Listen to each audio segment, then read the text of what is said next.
زمان کار نمیکند در اینجا. بگذارید من تشریح کنم.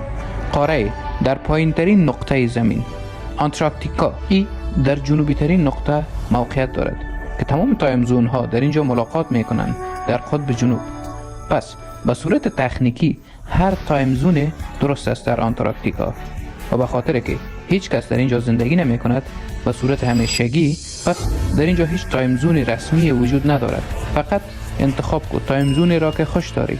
این به سادگی گفتنش است. اگر شما تایم زون نیویورک را خوش دارید، پس ساعتتان باشد 3 PM. اگر تایم زون سنگاپور را خوش دارید، پس برای شما ساعت 3 AM است. هر عدد کار میکند، هیچ کس تقصیش نیست. پس بیایید به آنتارکتیکا تا که زمان را فراموش کنید.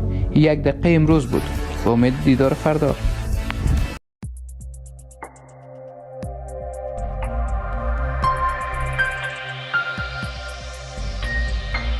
Positive minds.